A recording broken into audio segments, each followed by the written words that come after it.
When did you last sleep? Really sleep. Not scroll yourself unconscious, not pass out from exhaustion. Actually, intentionally, restfully sleep. Because right now, somewhere in the world, a student is pulling their second all-nighter this week. A new parent hasn't slept more than 3 hours in 2 days. A professional is running on coffee and willpower, telling themselves, "I'll sleep when the work is done." And none of them know what is actually happening inside their brain right now. 24 hours without sleep. Most people have done it. Almost nobody knows what it actually does. Not the tired feeling, not the yawning. What happens at a biological level, inside your neurons, inside your immune system, inside the parts of your brain that make you, you. This is that story. It starts quietly. The first 6 hours feel manageable. Caffeine helps. Adrenaline helps. You feel almost fine. But inside, something has already begun. A chemical called adenosine has been building in your brain since the moment you woke up. Adenosine is your brain's sleep pressure chemical. Every hour you're awake, it accumulates, like water slowly rising in a room.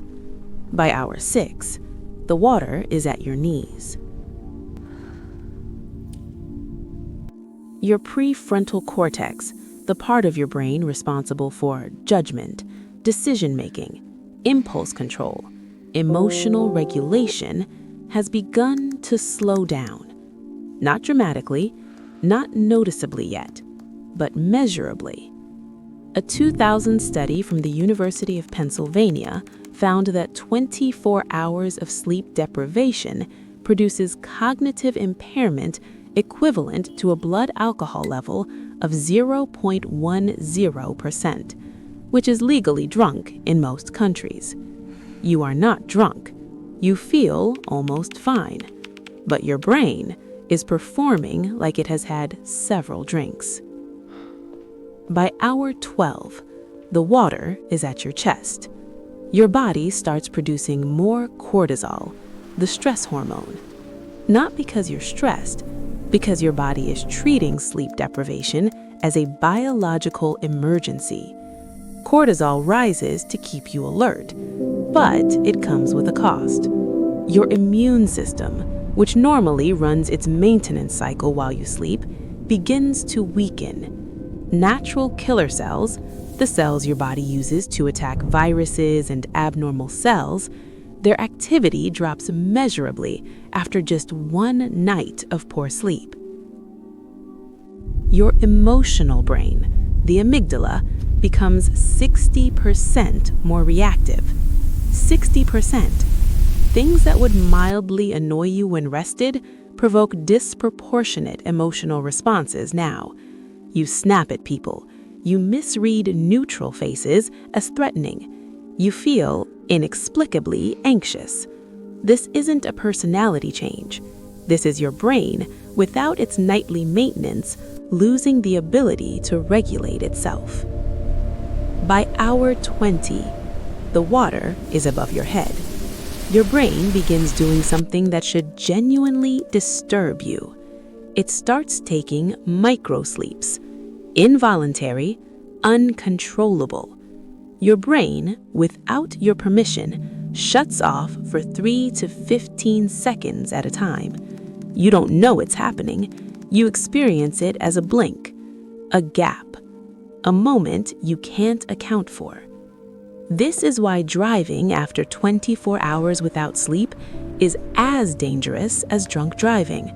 Not similar, as dangerous.